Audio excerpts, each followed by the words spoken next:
everybody, this is Tanya Maurya. Welcome to AI Universe. In this chapter, we study town, traders, and craftsperson. How town, how traders, and how craftsperson went town established. What is the status of town in medieval period? So many questions you have. Let's connect to each topic to each other. हम लोग इस topic को connect करके पढ़ने वाले हैं कि town कैसे हुआ, तो ट्रेडर्स कैसे हुआ और क्राफ्ट पर्सन कैसे बने. हम लोग पहले टॉपिक को कनेक्ट करते हैं. टॉपिक को समझेंगे तो आप उसके इंटीरियर को समझने के लिए आपको टॉपिक को समझना ज़्यादा इम्पॉर्टेंट है. तो पहले हम लोग टॉपिक को क्लियर करते हैं. टाउन टाउन अगर कहीं टाउन है तो वो ऐसे ही टाउन बन गया कि मैंने उसको टाउन बोला और टाउन बन गया वो. उसमें ट्रेड करने के लिए शॉप्स होनी चाहिए. शॉप्स, होटल्स, सिटीज़ की जैसे बिल्डिंग्स, ये सब ट्रेड होनी चाहिए. होटल्स, शॉप्स, मॉल्स, ये ट्रेड करने के लिए कुछ तो होना चाहिए. और क्राफ्ट पर्सन, अगर जो ट्रेडर्स हैं वो ट्रेड क्या करेंगे, बनी हुई चीज़ें करेंगे. ऐसा तो नहीं है कि ट्रेडर बनाएंगे फिर क्राफ्ट करेंगे या फिर ट्रेड करेंगे, तो ऐसा तो नहीं होगा होने वाला. तो जो क्राफ्ट पर्सन है वो ट्रेडर्स को सेल करते हैं और ट्रेडर्स टाउन के पीपल्स को सेल करते हैं. तो अगर हम लोग इस टॉपिक को कनेक्ट करें तो टाउन है तो ट्रेडर्स हैं, या ट्रेडर्स हैं तो टाउन बना.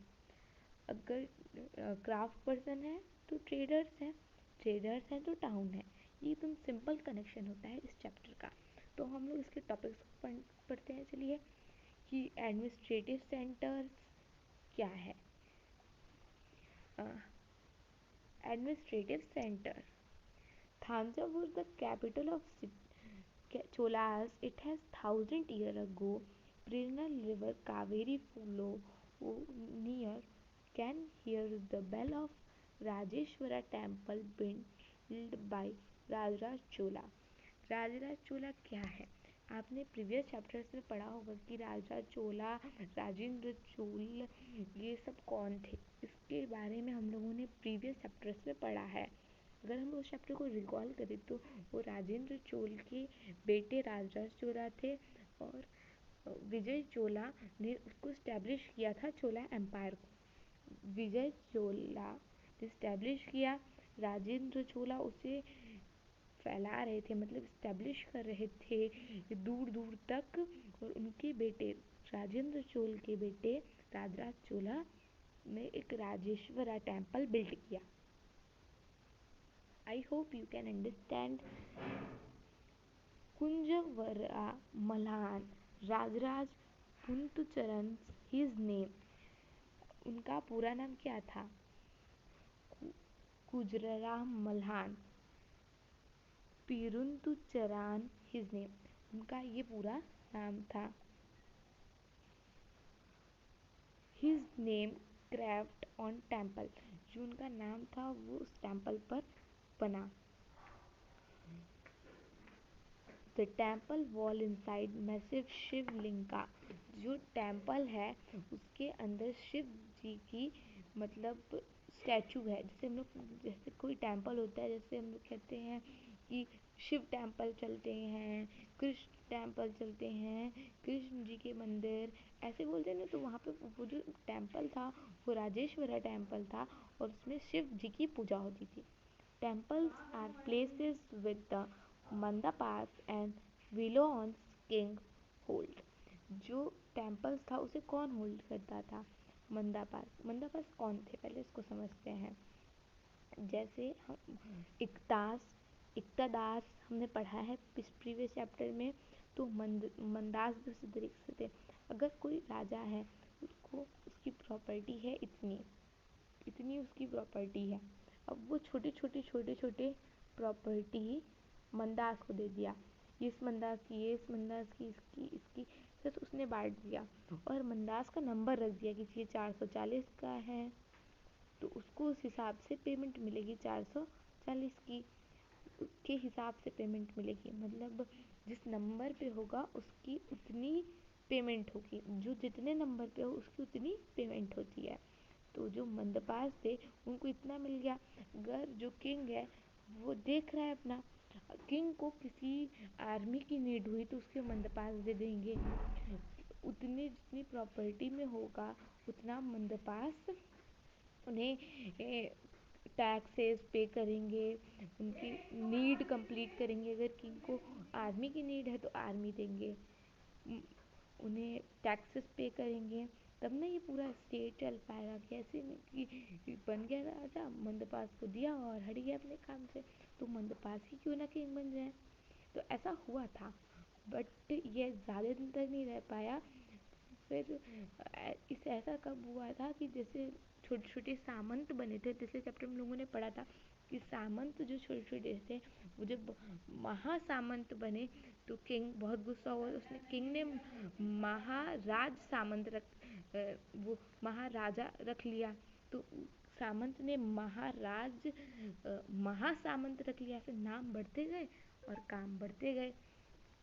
तो ये थे उनके काम। सामंत और मंदपास में ज़्यादा अंतर नहीं है, बस थोड़ा सा डिफरेंस है। और प्लीवन king hold in this mandapas issue, जो प्लीवियंस होते थे वो किंग के इश्यूज होल्ड करते थे, मतलब मंदपास जो इश्यूज ऑर्डर करते थे वो प्लीवियंस होल्ड करते थे। Subordinated ranks of the army bustling market selling grains, जो आर्मी होती थी उन्हें ब्रस्टिंग मार्केट, ग्रेन सेल करना, स्पाइसेस सेल करना, क्लोथ्स एंड ज्वेलरी सेल करते थे। Water supplies comes from well and tanks सिलिया, वाटर सप्लाईज कहाँ से आती थी, सिलिया से। Weavers, Thanjavur Thanjavur and nearby towns of Udaipur produce cloth for flag, जो थांजावुर थे उसके जो नियर के ट्रेंड्स थे उदयपुर प्रोड्यूस करते थे कपड़े, मतलब फ्लैग्स बनाने के लिए प्रोड्यूस करते थे, टेम्पल्स के लिए। अगर फेस्टिवल होता था तो वो छोटी छोटी, जैसे कोई मंदिर हो गया उसके आसपास थोड़ी छोटी छोटी शॉप्स, डांसर्स शॉप्स वगैरह होती हैं।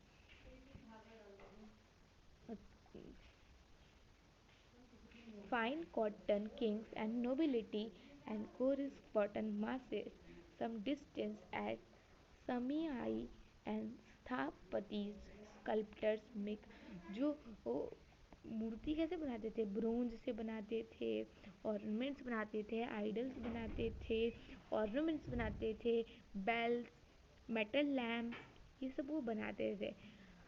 मतलब जो थांजावुर के टेम्पल्स थे, अगर टेम्पल है ये, टेम्पल्स के कॉर्नर कॉर्नर शॉप्स होती हैं, डांसर, मूर्ति बनाने वाले और ऑर्नामेंट्स वाले, और बहुत सारे लैम्प्स, बहुत सारे डेकोरेटिव थिंग्स, ऐसे शॉप्स लगे रहते थे।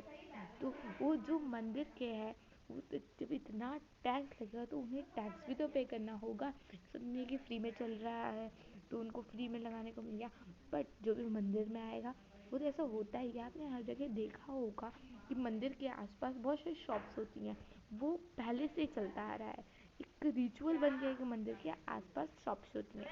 तो हम लोग उसका अगला टॉपिक अगले चैप्टर में पढ़ने वाले हैं। टॉपिक हमारा क्या होने वाला है अगले चैप्टर में, temple town and pilgrimage centre, जो टेम्पल्स टाउन्स के बारे में हम लोग अगले चैप्टर में पढ़ने वाले हैं, पिलग्रिमेज सेंटर्स के। Thank you for watching, like share and subscribe, continue watching, stay safe, stay connected.